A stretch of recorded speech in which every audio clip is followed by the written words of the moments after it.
Comencemos con la oración. Padre Dios, gracias. Gracias por buscarnos, por crear una manera para que tengamos una relación contigo. Gracias por estar aquí ahora mismo, por vivir dentro de nosotros, por estar en nuestra mente, en nuestros corazones, por estar en esta sala.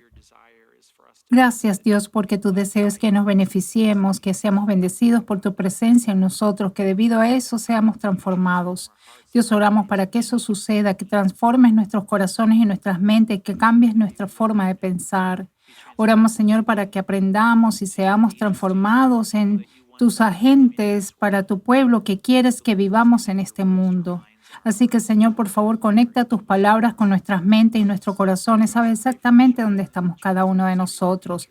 Oramos también por el ministerio de niños y sus maestros. Dios, oramos para que tu espíritu los convenza de que tú estás allí, que los amas, que te preocupas por ellos, que tienes un plan para el resto de sus vidas y que te sirvan y que caminen contigo. Señor, estamos agradecidos, Dios, por la oportunidad que tenemos de estudiar tu palabra juntos. Señor, que nos enseñes hoy en el nombre de Jesús. Amén. Me gustaría que recordaras un momento espiritual, que hayas tenido en tu vida, tal vez hace mucho tiempo o recientemente, pero simplemente piensa en un momento, espiritual que hayas tenido. Hace 26 años, Sherry y yo estábamos en la casa de Tom y Sue. Tom solía enseñar un estudio bíblico en el sótano de su casa y estábamos allí y Tom estaba enseñando sobre Romanos capítulo 3 y llegamos a este versículo que dice: nadie es verdaderamente sabio, nadie busca a Dios. Y este versículo me enojó tanto. Había pasado 7 años de mi vida hasta ese momento en este tipo de viaje filosófico intelectual, todo lleno de orgullo, donde pensé que estaba buscando a Dios y creyendo que podía pensar en mi camino al cielo cuando realmente no tenía que confiar mucho. Y sé que eso suena extraño, pero debido a problemas de confianza emocional y espiritual, realmente evité la confianza. Fue entonces cuando me di cuenta de que tenía que confiar en Dios, que ese era el único camino y que era un punto fundamental en mi vida que me cambió para siempre. Ese fue un momento, espiritual. En el pasaje de hoy, los discípulos tienen un momento espiritual, Estamos en una sección de 5 capítulos de Juan donde Jesús está preparando y equipando a los discípulos para continuar la obra de Jesús después de que regrese al Padre en el cielo. Y en las próximas 2 semanas de nuestro estudio, 3 incluyendo el de hoy, hasta finales del 17, veremos que Jesús le da a Juan, el autor, y a los otros discípulos un plan para que no simplemente sobrevivan, sino para que prosperen como discípulos frente al mal, la adversidad y las dificultades. Y cuando ese plan se implemente, cuando los discípulos usan los dones que Jesús les dio, los discípulos tienen un amor sacrificial unos por otros. Tienen esperanza, alegría, paz, valor, propósito, poder y verdad en la unidad. Espero que todos mis planes resulten así. ¿Y tú? Comenzando en el capítulo 3, en el aposento alto, después de la cena de Pascua, Jesús les dijo a los discípulos que los dejaba y regresaba al Padre. E inmediatamente seguido a eso les dijo que les había dado el mandamiento a los discípulos de amarse unos a otros, y esa es la base del plan, su amor sacrificial unos por los otros. Y hasta ahora, en esta serie de 5 capítulos en la que estamos, vimos a Jesús planear que los discípulos incluyeran los regalos que les estaba dejando. El primero, por supuesto, que acabamos de mencionar, es el amor sacrificial en el 13:34. El regalo de esperanza de que volverían a estar juntos. Él simplemente le dijo que se iba y ahora dice: moraremos juntos de nuevo para siempre. Les dio el regalo de acceso al Padre en el capítulo 14:6, donde Jesús dijo: yo soy el camino al Padre, y les dio el don del ayudante para vivir dentro de ellos, y ese es el Espíritu Santo. En el capítulo 15, en la metáfora de Jesús siendo la vid verdadera, vimos cómo Jesús preparó y equipó a los discípulos para llevar a cabo el mandamiento de amarse unos a otros como Él los amaba. Y en esa metáfora, Dios el Padre es el labrador y Él es el que levanta, limpia y poda las ramas y les enseña que la única manera en que amarán sacrificialmente es si permanecen conectados a la vid de Jesús. Y así es como los discípulos de Jesús producirían el fruto del amor que Jesús quería. Y al final del capítulo 15 y al comienzo del 16 vimos a Jesús dar el regalo de una advertencia a los discípulos sobre el mal, la adversidad y las dificultades que enfrentarían al llevar a cabo la misión de Jesús. Jesús dijo a sus discípulos que serían tratados como fue tratado Jesús el Maestro, que serían odiados, perseguidos, rechazados, expulsados y asesinados. Luego Jesús les dijo a los discípulos que la razón por la que les advirtió sobre esas cosas fue porque espera que sus discípulos testifiquen sobre Él, sobre quién es realmente y que no abandonen su fe en Él. No abandonar su fe en Él cuando el gobernante de este mundo, Satanás, les suba la presión. Y noten aquí que Jesús siempre equipa y da recursos a sus discípulos para que lleven a cabo sus instrucciones y mandamientos. Él no les da un mandamiento o instrucción sin enseñarles cómo hacerlo, sin darles los recursos que necesitan.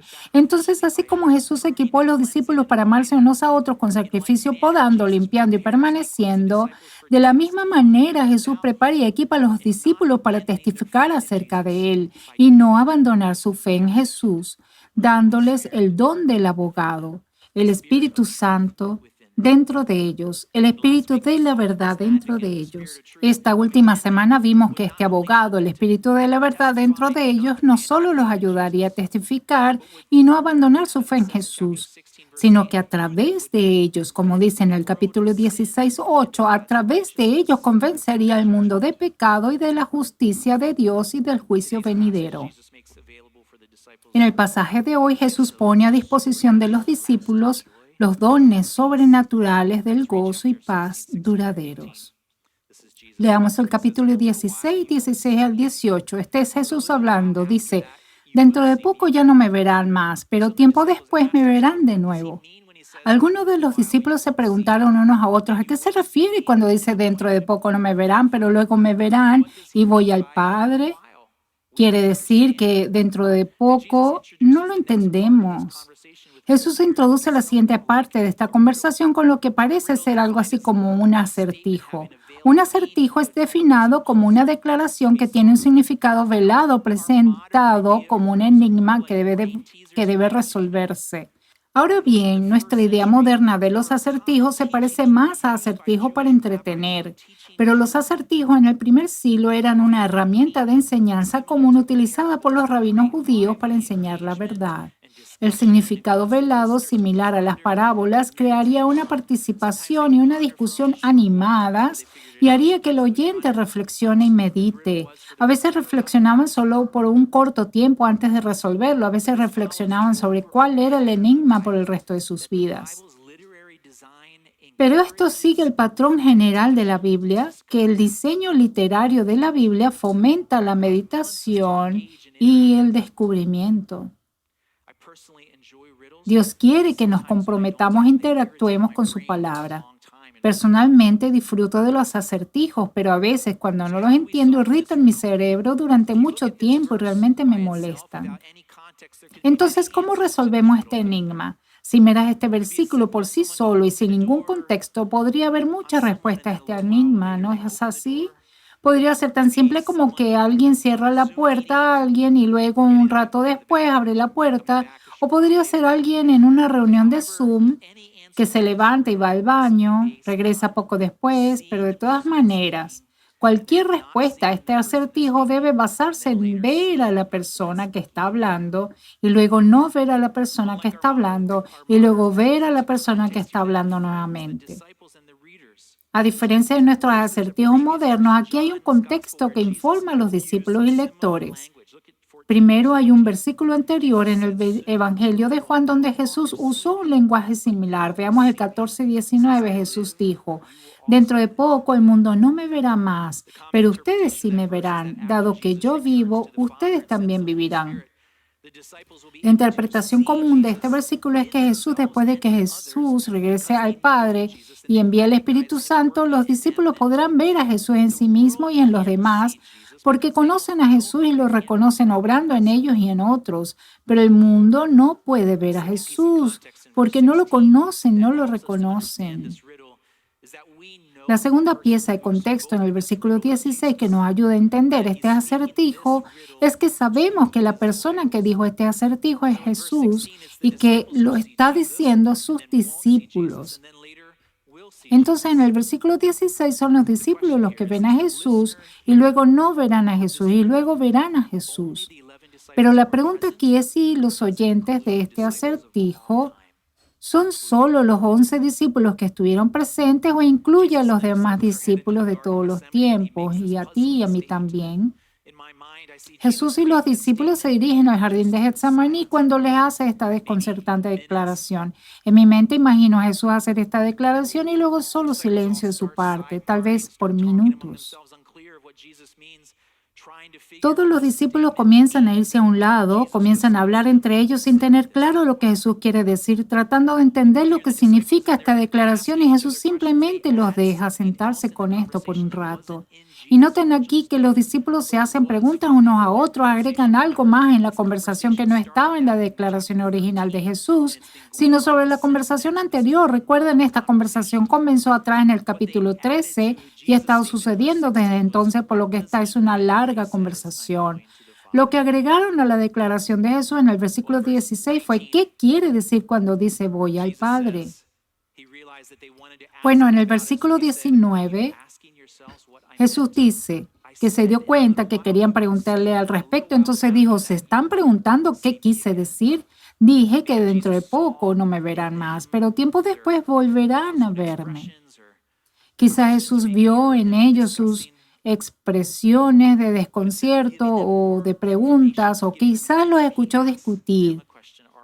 Pero en lugar de darles más información, darles una respuesta, les hizo una pregunta. ¿Se están preguntando qué quise decir? Mira, en lugar de responderles directamente en el versículo 20, Jesús les da más contexto al enigma de lo que experimentarán emocionalmente, ya que este enigma se desarrolla en su vida. Dice: les digo la verdad, ustedes llorarán y se lamentarán por lo que va a sucederme, pero el mundo se alegrará. Ustedes se lamentarán, pero su dolor se convertirá de pronto en una alegría maravillosa. Bueno, Jesús primero les da el acertijo y luego les dice cómo se sentirán a medida que se desarrolle el acertijo. Ahora, estos discípulos no saben ni entienden todo lo que presenciarán en las próximas 24 horas.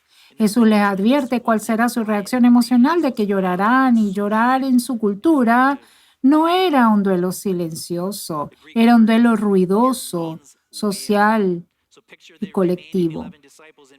La palabra griega aquí significa solo, así que imagínense los 11 discípulos restantes y tal vez a los 72 o incluso a un grupo mucho mayor. Tal vez estén todos juntos y los discípulos estén llorando juntos por lo que presencian que le sucede a su maestro, el maestro que aman, a Jesús. Pero el punto principal de Jesús aquí no es su respuesta emocional, sino más bien el contraste de respuestas emocionales entre cómo los discípulos responden a su maestro siendo asesinado y cómo el mundo responde al asesinato de Jesús. A la mitad del versículo 20 dice: el mundo se alegrará, pero el mundo se alegrará. Ahora, recuerden que la palabra mundo aquí y en todos los escritos de Juan se refiere a las personas que viven en oscuridad espiritual, en un sistema mundial bajo el gobierno de Satanás, que no se han rendido a la voluntad del Padre.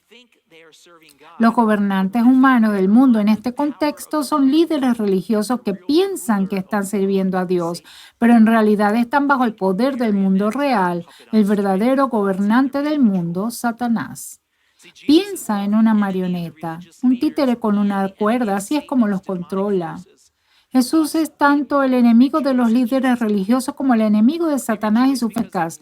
Por eso ambos se regocijan por la muerte de Jesús. Se regocijan porque concluyen erróneamente que Jesús está muerto. Concluyen erróneamente que ya no es una amenaza a su agenda malvada, poder y reinos. Pero ese no es el final de la historia, ¿verdad? Al final del versículo 20 dice: ustedes se lamentarán, pero su dolor se convertirá de pronto en una alegría maravillosa. El énfasis de Jesús aquí está en el dolor de los discípulos que de repente se convierte en un maravilloso gozo. Y para enfatizar lo repentino de esa transformación, Jesús usa la analogía de una madre que da a luz un niño en el versículo 21. Dice, será como una mujer que sufre dolores de parto, pero cuando nace su hijo, su angustia se transforma en alegría porque ha traído una nueva vida al mundo. Nosotros experimentamos la alegría del nacimiento de mi primer hijo, Corin. Mi hermano me dijo que hice una voltereta fuera de la sala de partos, no lo recuerdo. Tuvimos un parto prematuro y luego cuando Cher finalmente dio a luz fue con 12 días de retraso y fue un trabajo duro y lo hizo muy bien, casi me desmayo. Pero esa angustia, dolor, aprehensión y lucha de repente se convirtieron en tanta alegría. Ahí está mi hermoso hijo. Miren, hace 2000 años los discípulos pudieron haber escuchado esta analogía de Jesús de manera un poco diferente a como la escuchamos ahora.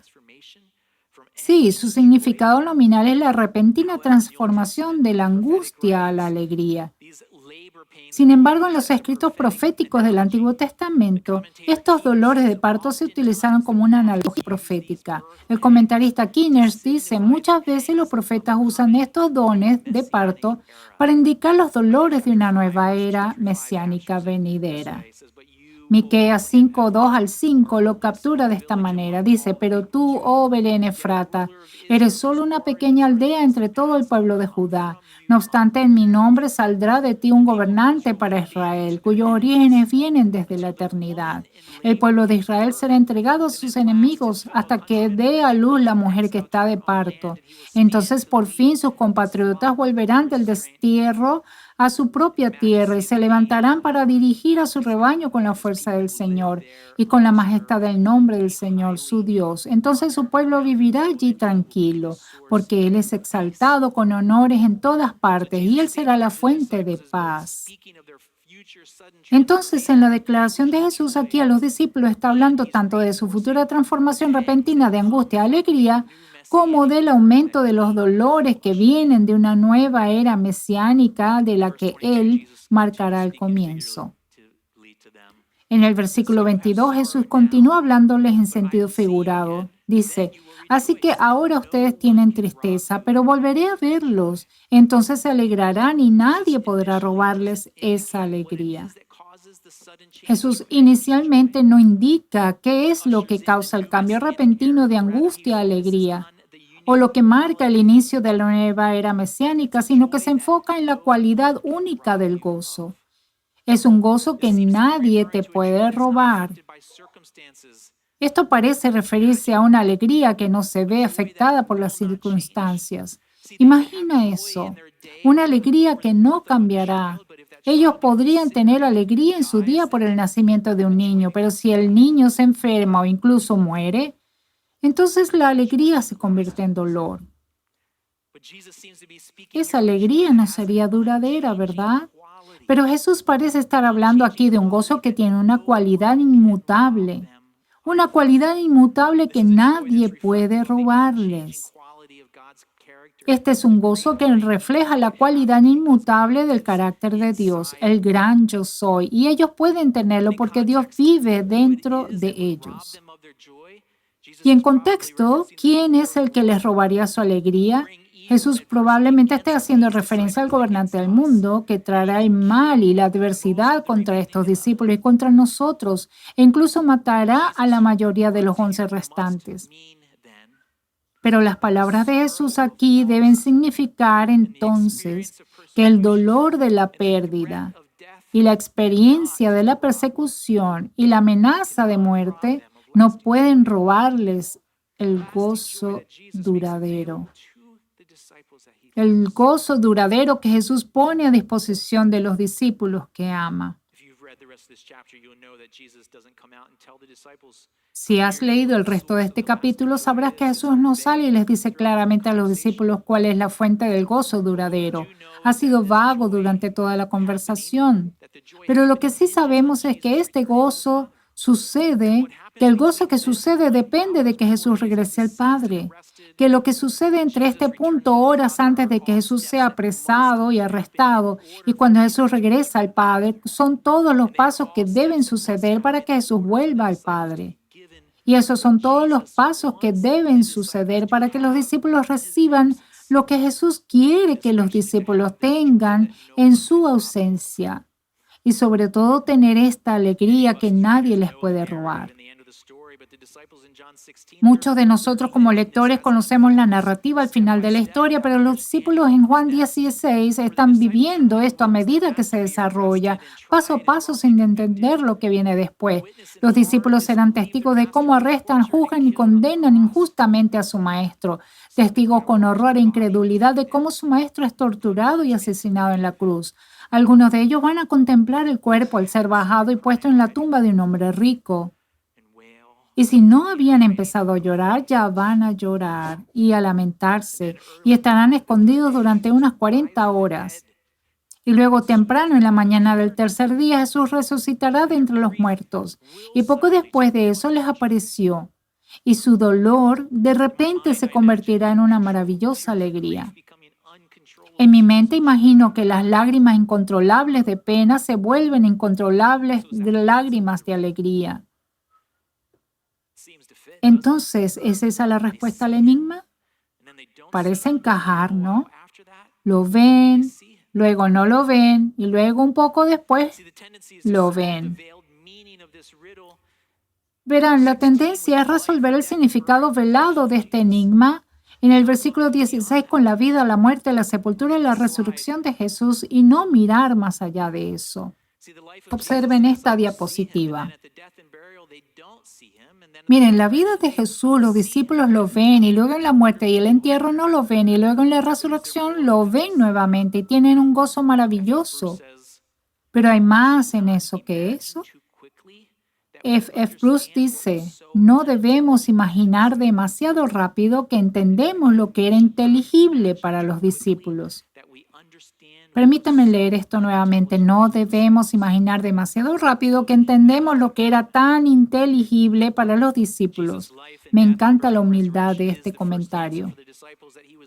La vida, la muerte, la sepultura y la resurrección de Jesús es la primera respuesta para los discípulos de que les estaba hablando a los que estaban allí en persona, y eso encaja con el enigma, pero aquí hay un par de consideraciones. Si Jesús está hablando a una audiencia más amplia de los discípulos que a aquellos que simplemente estaban parados allí, más que solo a los 11 restantes, es decir, a ti y a mí, a todos nosotros, bueno, entonces eso realmente no funciona, ¿verdad?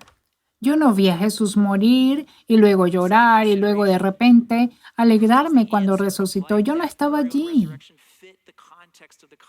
La segunda consideración es la respuesta de vida, muerte, sepultura y resurrección se ajusta al contexto de la conversación que Jesús estaba teniendo con los discípulos desde el final del capítulo 13. Nuevamente, recuerden, el contexto informa la interpretación. Mira, desde mi perspectiva, ese contexto parece apuntar a que el versículo 16 tiene una interpretación adicional o más amplia. Sí, la vida y muerte, sepultura y resurrección de Jesús es la primera respuesta a los discípulos que estaban allí. Pero a la luz de todo eso, Jesús se ha estado comunicando desde el capítulo 13. También puede apuntar a otros escenarios de me ves y no me ves y me vuelves a ver. Bien, déjame mostrarte uno de esos en Juan capítulo 1, versículo 1, que dice, en el principio la palabra ya existía. La palabra estaba con Dios y la palabra era Dios. Entonces responde a esta pregunta, ¿dónde estaba Jesús en el principio? Con Dios, ¿verdad? Él estaba con Dios en el principio. Entonces, ¿a dónde fue Jesús después de eso? Bueno, Juan el autor nos dice en Juan capítulo 1, versos 10 y 14, dice, vino al mundo que él había creado, pero el mundo no lo reconoció. Entonces la palabra se hizo hombre y vino a vivir entre nosotros. Estaba lleno de fidelidad y amor inagotable y hemos visto su gloria, la gloria del único Hijo del Padre. Jesús vino al mundo, es decir, donde estaban las personas bajo el gobierno de Satanás, e hizo su hogar entre ellos. Eso me incluyó a mí y a ti. Hizo su hogar entre nosotros, como dice, y habitó entre nosotros. Lo siento, hablando de los discípulos que estaban allí. Luego de Jesús morando en el mundo, entre las personas que amaba después de un periodo de tiempo, comenzó a decirles a sus seguidores que los iba a dejar. Juan 13:33 nuevamente dice, mis queridos hijos, voy a estar con ustedes solo un poco más de tiempo. En Juan capítulo 14:2 les dice, ¿a dónde va? Les dice, voy a prepararles un lugar en la casa de mi Padre. Y en Juan 14:12 Jesús dice, voy a estar con el Padre. Pero si recuerdan del capítulo 14, después de tanto del verso 2 como del 12, donde dijo que se iba, les dice que volverá. En el capítulo 14:3 y luego en el verso 18 y luego en el 28 les dice, yo volveré, vendré, volveré. La interpretación común aquí de volveré es después de que Jesús regrese a la casa de su padre y les prepare un lugar y regrese por su novia. Entonces Jesús está morando con ellos y luego no está con ellos y luego estará con ellos otra vez. Eso encaja con el enigma, ¿no? Lo ven, no lo ven y luego lo vuelven a ver. Todo el dolor y la angustia de esta vida, las dificultades que experimentamos ahora de repente se transformarán en alegría cuando Jesús regrese. Observen la siguiente diapositiva. Vean, Jesús está con Dios en el principio, Juan capítulo 1. Jesús viene al mundo a habitar en Juan capítulo 1, 10 y verso 14. Jesús regresa al Padre. No lo ven. Jesús regresa por su novia y luego se le vuelve a ver. Juan 14, 3. Entonces, ¿cuál es? ¿O son ambos? ¿O tú decides? Que la Biblia fue escrita para ti, para que participes en ella, para que la descubras. Tú decides. También hay un fuerte apoyo de que también es esto que se refiere a la venida del Espíritu Santo, que sucede después de que Jesús regresa al Padre, que es cuando ven nuevamente a Jesús en ellos. Verás, el enfoque en Juan 13 al 17 ha estado en Jesús preparando y equipando a sus discípulos para su partida. Y los regalos que les da dependen de que Jesús regrese al Padre. Cuando Jesús dejó al Padre y vino obedientemente al mundo y vivió entre nosotros y murió por nuestros pecados, resucitó de la tumba y regresó al Padre. Nos dio el regalo de la esperanza de que volvería por nosotros, que algún día moraríamos con Él para siempre. Y Jesús regresa al Padre que nos dio el don del abogado que viviría en nosotros y nunca nos dejaría y moraría en nosotros y sería nuestro consolador, alentador, consejero, asistente, fortalecedor y ayudante, que nos enseñaría todo lo relacionado con Jesús y que nos recordaría las palabras de Jesús. Él hace esto posible para nosotros permanecer con Jesús porque su Espíritu está dentro de nosotros y es el Espíritu que aboga por Jesús a través de nosotros y es Jesús quien convence al mundo de pecado. Es el Espíritu que convence al mundo de pecado, de justicia y de juicio. Es el Espíritu que guía toda la verdad y nos habla del futuro. Y es el Espíritu que nos da una alegría que nadie nos puede robar. Todo eso sucede porque Jesús vino del Padre a nuestro mundo y vivió y murió entre nosotros. Murió por nuestros pecados, resucitó de la tumba y regresó al Padre, cerrando el círculo.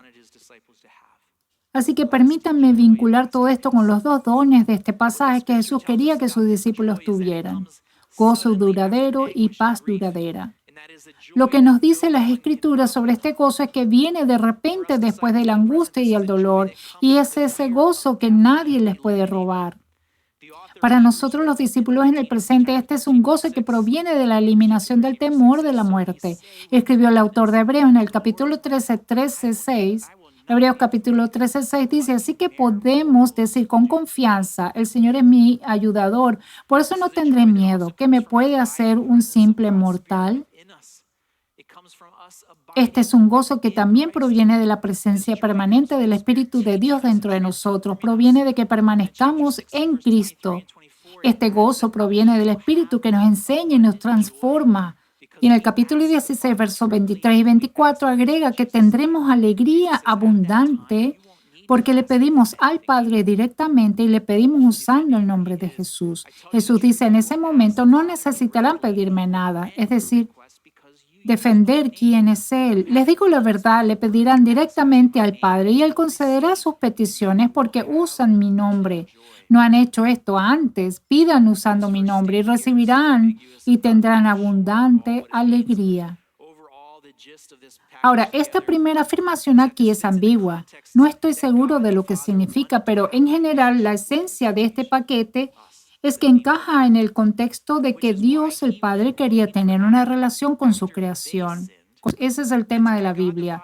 Y es por eso que fue a buscar a Adán después de que pecaron. Y es por eso que Dios el Padre se mudó al tabernáculo, al lugar santísimo que Moisés construyó, para que Dios pudiera estar entre el pueblo que amaba. Pero donde Dios habitaba en el lugar santísimo, estaba separado del pueblo por un velo a causa del pecado y la injusticia del pueblo. Lo que Dios finalmente quería entonces era que la barrera del pecado entre el hombre y Dios se eliminara, que fuera removido por Jesús para que Dios pudiera hablar con el pueblo que Él amaba juntos. Cuando Jesús sufrió la muerte en la cruz, el dolor por todo el pecado, el velo del templo se rasgó en dos. Después de que Dios envió al Espíritu Santo para vivir en nosotros, nosotros en esencia nos convertimos en el templo de Dios. Esto abrió el acceso al hombre común, a ti y a mí, con los pecados pagados por Jesús, teniendo acceso a Dios el Padre. Hebreos 10, 19 al 22 lo describe de esta manera. Dice, así que, amados hermanos, podemos entrar con valentía en el lugar santísimo del cielo por causa de la sangre de Jesús. Por su muerte Jesús abrió un nuevo camino, un camino que da vida a través de la cortina al lugar santísimo, ya que tenemos un gran sumo sacerdote que gobierna la casa de Dios. Entremos directamente a la presencia de Dios con corazón sincero y con plena confianza en Él, pues nuestra conciencia culpable ha sido rociada con la sangre de Cristo a fin de purificarnos y nuestro cuerpo ha sido lavado con agua pura. ¿Cómo tenemos acceso al Padre? Por Jesús. Y por eso cuando oramos, siempre oramos en el nombre de Jesús. El nombre de Jesús es una simple analogía, es como la tarjeta llave de un hotel que te permite entrar a la habitación donde está Dios. Es el único camino hacia el Padre, ¿verdad? Jesús realmente dijo eso sobre sí mismo, ¿no? Yo soy el camino, la verdad y la vida. Nadie viene al Padre si no es por medio de mí. Juan 14:6. Entonces, en nuestro pasaje de hoy, Jesús dice en el versículo 23, le pedirán directamente al Padre, porque ahora tenemos acceso al Padre, y Él les concederá la petición porque piden en mi nombre.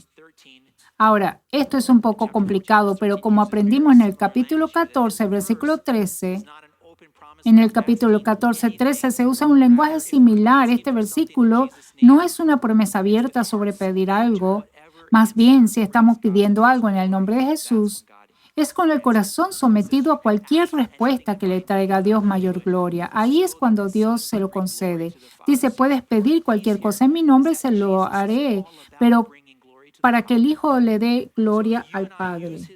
Mira, lo importante aquí es que todo lo que se trata es de que Jesús trae gloria al Padre. Así que si tú y yo usamos su nombre para orar, debemos orar por cosas que traen gloria a Dios y someternos a lo que sea que le traiga a Dios la mayor gloria.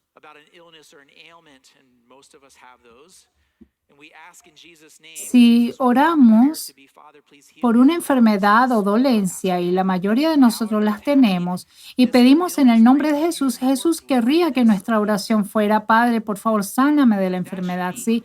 ¿Por qué no pedirlo? Sin embargo, si tener esta enfermedad trae más gloria, entonces que así sea. ¿Verdad? Ese debe ser el himno de nuestro corazón. Si mi vida te puede traer gloria, Dios, que así sea. Si mi muerte te trae más gloria, que así sea. ¿Qué pides tú? Lo que tú y yo pedimos en el nombre de Jesús siempre debe filtrarse a través de la entrega a lo que traiga a Dios la mayor gloria. La entrega lleva a la alegría y a la paz. Jesús tenía como objetivo traer gloria a Dios y por lo tanto pedir en su nombre siempre debería tener como objetivo traer gloria a Dios.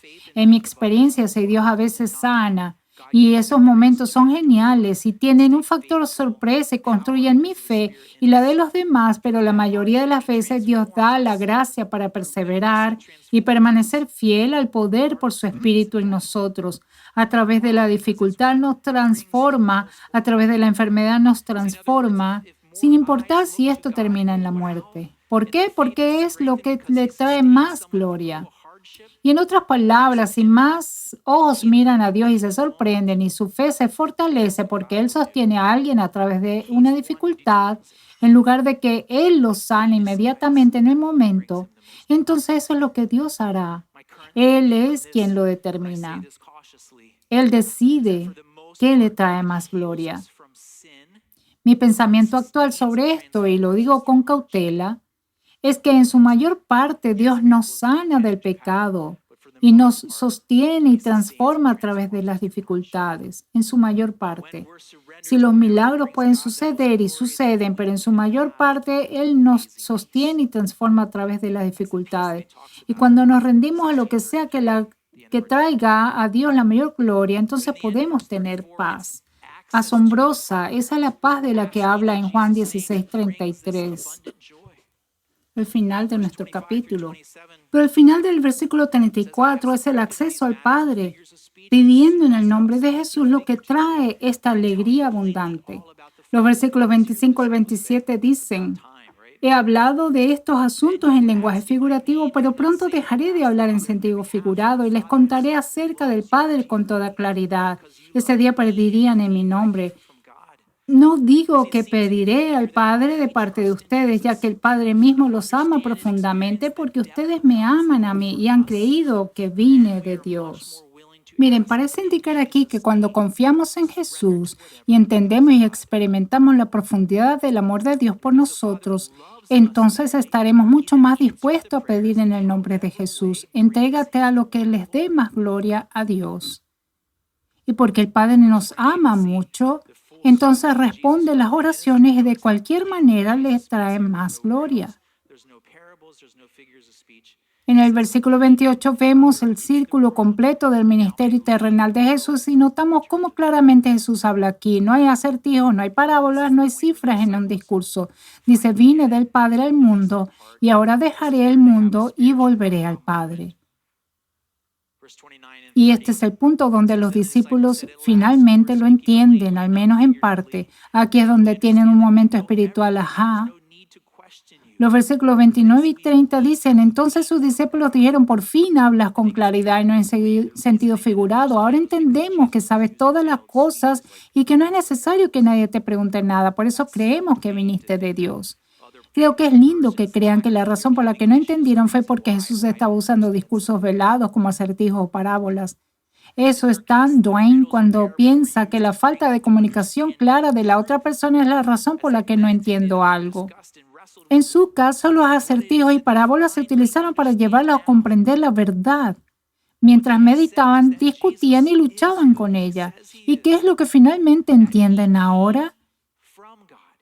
Y lo que aceptan es que Jesús es quien dice ser, que vino de Dios. Vino de Dios. Mira, un profeta, un maestro es enviado por Dios. Jesús vino de Dios, es decir, que es Dios. Y como dice en Juan 20:31, que es el Hijo de Dios, el Mesías, que creyendo en Él se puede tener vida por el poder de su nombre.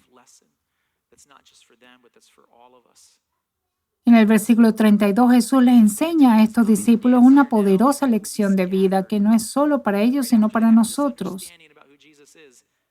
Dice: pero se acerca el tiempo, de hecho ya ha llegado, cuando ustedes serán dispersados. Inmediatamente después de que comprendan quién es Jesús, serán esparcidos. Cada uno se irá por su lado y me dejarán solo. Sin embargo, no estoy solo porque el Padre está conmigo. Mira, lo que quería que supieras es que tu convicción y creencia en la verdad por sí solo no es suficiente para guiarte a través del fuego de la persecución y las dificultades. Puedo decir nuevamente eso. Tu convicción, creencia y verdad no por sí solas no son suficientes para guiarte a través del fuego de la persecución y las dificultades. Sabemos por Marcos 14:50 que lo que Jesús profetiza y de hecho sucede es que están esparcidos. Mira, lo que todos los discípulos necesitan, además de su creencia segura en quién es Jesús, para poder atravesar la dificultad y la persecución, es al Espíritu Santo en ellos, para que sean dependientes del Espíritu Santo que reciben en ellos porque Jesús regresa al Padre. Esto es lo que Jesús les estaba enseñando más temprano esa noche en el capítulo 14 y versículo 16, cuando la persecución y las dificultades vienen porque tenemos el Espíritu Santo dentro de nosotros. Entonces no abandonamos nuestra fe, no nos alejamos de Jesús, no dejamos de testificar de Él en un mundo cuyo gobernante es Satanás, que trae la muerte a las personas. Pero eso solo sucede cuando nos rendimos al Espíritu dentro de nosotros. Es el Espíritu en nosotros, junto a quien es nuestro abogado y consolador y alentador y consejero y fortalece y asistente y ayudante. Es el Espíritu que nos enseña, nos transforma, nos fortalece y testifica a través de nosotros sobre Jesús. Mira, todo discípulo necesita el Espíritu de Dios. Amén. No intentes vivir en este mundo sin Él. Versículo 33, Jesús les da un don más para prepararlo y equiparlo, y ese es el don sobrenatural de la paz. ¿Cómo? ¿Cómo les da la paz? Porque Jesús venció al mundo. El versículo 33 dice, les he dicho todo lo anterior para que en mí tengan paz. Aquí en el mundo tendrán muchas pruebas y tristeza, pero anímense porque yo he vencido al mundo. Ahora bien, este versículo puede resultar confuso al vivir en el presente en un mundo controlado por Satanás, pero la victoria que experimentamos aquí en el presente se debe a que Jesús venció la herramienta más poderosa que Satanás y los sistemas de su mundo tienen sobre los cristianos, y esa es la muerte. La victoria de Jesús sobre el pecado y la muerte asegura nuestra vida eterna con Dios para siempre. Nos da la victoria sobre la muerte y el temor a la muerte.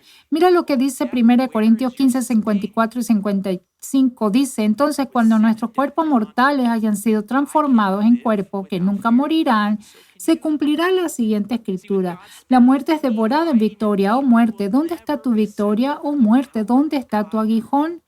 Con el Espíritu de Dios dentro de mí, morando en mí, nunca estaré separado del poder de Dios. Nunca estaré separado del amor de Dios. Nunca estaré separado de la verdad de Dios. Nunca estaré separado de la presencia permanente de Dios, independientemente de las dificultades de la vida, la persecución, las pruebas y los dolores. Y con acceso al Padre en el nombre de Jesús, ahora puedo orar y pedirle a Dios al Padre todo lo que le traiga gloria y que mis amigos me traigan abundante alegría. ¿Y tú? Amén. Si quieres hablar sobre algo de lo que escuchaste hoy, quieres orar, tenemos un equipo de oración que estará aquí en unos momentos mientras el equipo de oración canta la última canción. Te animo a que vengas y ores. Si no conoces a Jesús como tu Salvador, y quieres tener esa paz dentro de ti, quieres tener ese gozo, quieres tener poder a pesar de lo dura que es la vida, todo viene a través de conocer a Jesús. Él es el camino al Padre. Te animo a que reconozcas que eres un pecador, que tu pecado es una ofensa contra Dios y le pidas a Dios que te perdone y le pidas que sea tu Salvador. Pon tu fe, tu confianza en Él como tu Salvador y en Jesús. Su Espíritu vendrá y vivirá dentro de ti y todo lo que Jesús prometió del capítulo 13 al 16 será tuyo. Oremos. Padre Dios, estamos tan agradecidos que nos amas tanto, que no nos dejas aquí en esta tierra sin equipamiento. Estamos tan agradecidos, Dios, que nos amas, que quieres estar con nosotros, anhelas una relación con nosotros y tú la haces posible eliminando la barrera del pecado entre tú y yo. Y ahora te tenemos viviendo dentro de nosotros. Podemos morar contigo y tú morar con nosotros. Qué hermoso es eso, Padre. Gracias por eso. Ruego, Señor, que tengamos el coraje y la sabiduría de entregarnos a tu Espíritu todos los días para que podamos vivir en este mundo como tus discípulos de la manera que tú querías que vivamos. Ruego, Señor, que satisfaga todas las necesidades de cada uno de mis hermanos y hermanas aquí hoy. En el nombre de Jesús. Amén.